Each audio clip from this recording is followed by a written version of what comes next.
Hi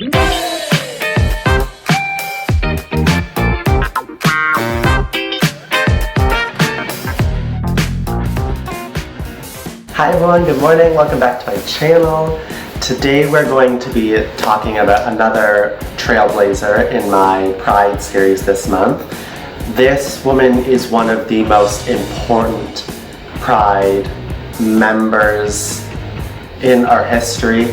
She worked alongside the woman who started the modern gay rights movement. She is one of the women who started the gay rights movement and who later in her life was shunned by our community and pushed to the side and forgotten about. And it's a really sad story, but it's a story that needs to be told because we need to remember who she was and how she changed the world. So this person I'm talking about is, of course, Sylvia Rivera. Now, when she started out in the gay scene, Sylvia Rivera was a Latin American drag queen, how she identified herself, who became one of our most radical queer, gay, and transgender activists between the 1960s and 1970s. She was co-founder of the Gay Liberation Front, and she was well known for the Stonewall Riots of 1969. She established the political institution STAR, which stood for Street Transgender Action Revolutionaries, with someone we're going to be talking about at the last, her friend Marsha P. Johnson. So a little background on Miss Rivera. She was born in 1951, January 2nd, in the Bronx, in New York. She had a very troubled childhood, very obviously, which a lot of people in the community do, especially in that early time. Her parents were Puerto Rican and Venezuelan, and shortly after she was born, her father abandoned her and her mother. And when she was a toddler, her mother committed suicide. So it was a very sad upbringing for her. Growing up without her parents, she was raised by her grandmother, which we know she routinely beat Sylvia for the effeminate behavior that she portrayed as a young child. And because of this, by the time she was 11 years old, she ran away from that home as well. We know that she was a child prostitute as soon as she ran away, just trying to make ends meet and stay alive. And Sylvia met a group of drag queens one night in Times Square, which took her in and made her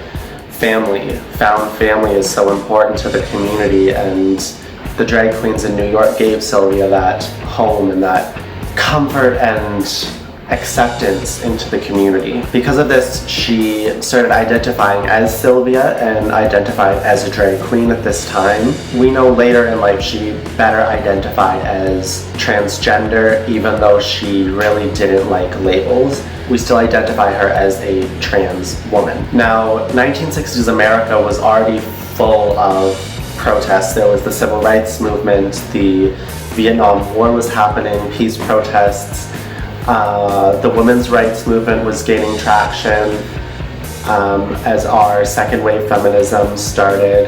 And because of this, the queer community was feeding off of it because a lot of the movements had intersectionality with a lot of people in our community. So Sylvia kind of really took to this activism and a lot of these different riots. And at the age of only 17 is when the Stonewall riots happened, and Sylvia took a big role in it, fighting for her rights, fighting for the rights of her friends, standing up to the oppressors, the police that abuse their power and abuse the people in this situation. The story can't really be proved, but it's a fun little belief that Sylvia was the second person to throw the Molotov cocktail into the protest with the police. It's kind of like saying Marsha threw the first brick. We all really believe it, but there really can't be any kind of proof towards it. And as we're going to be talking about the whole time, this event was a major catalyst for the rest of the gay rights movement at the time, and Sylvia was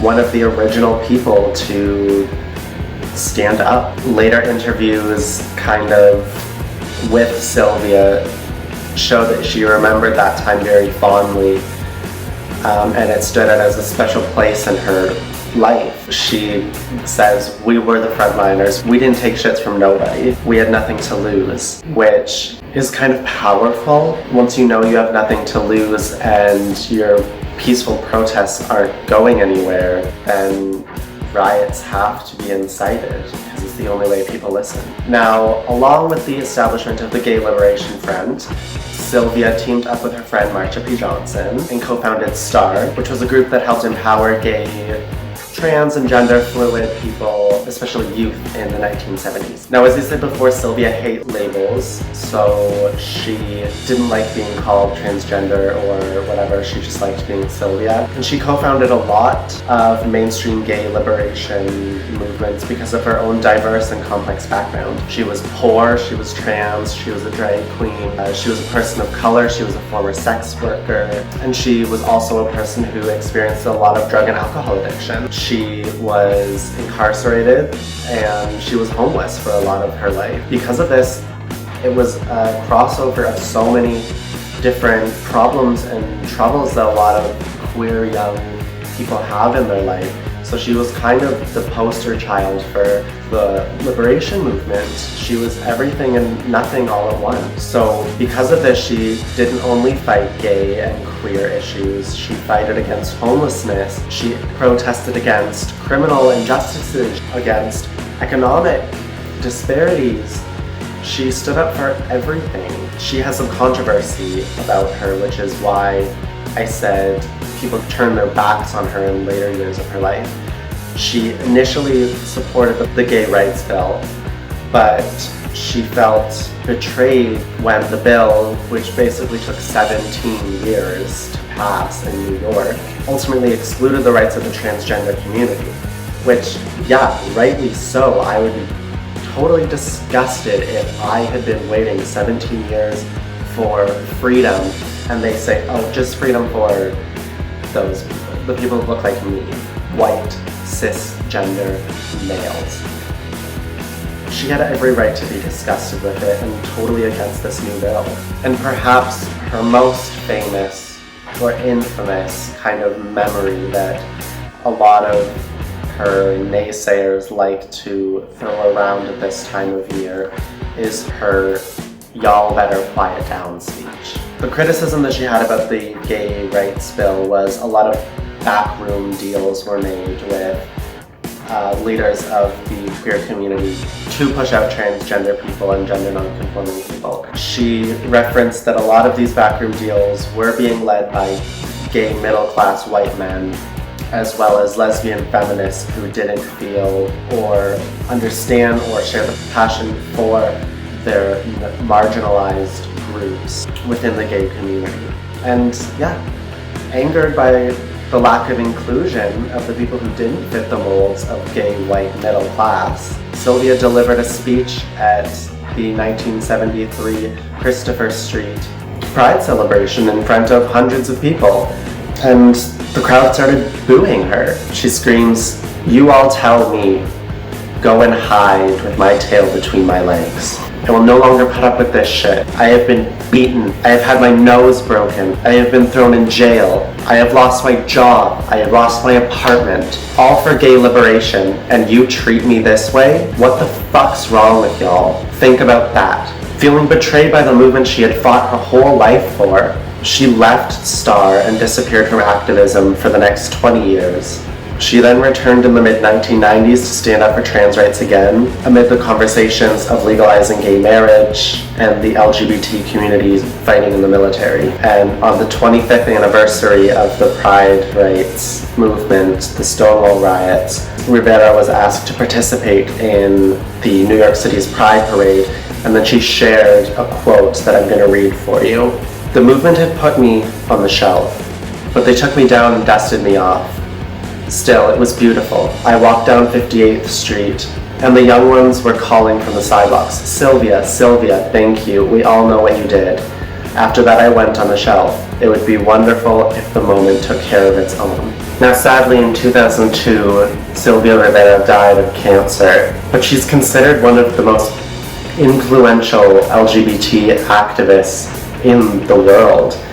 She's often credited as being one of the main reasons we have the T in LGBT. She's the only transgender individual that is in the Smithsonian Portrait Gallery. Her legacy lives on with people like Laverne Cox and the transgender activists that we have today, pushing for their rights in our community, which is frankly disgusting.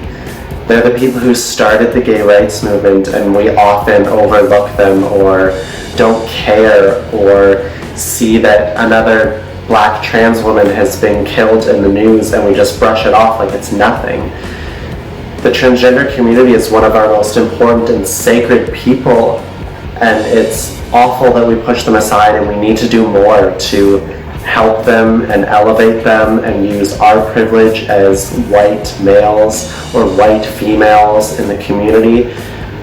And we need to uplift them and use our voices to let them use their voices. Thanks for joining me today. I hope you liked it. As usual, all my links will be below, my social media. Like and subscribe. Tune in tomorrow where we're talking about another influential member of our community. And I'll see you all tomorrow. So have a really good night. Bye, guys.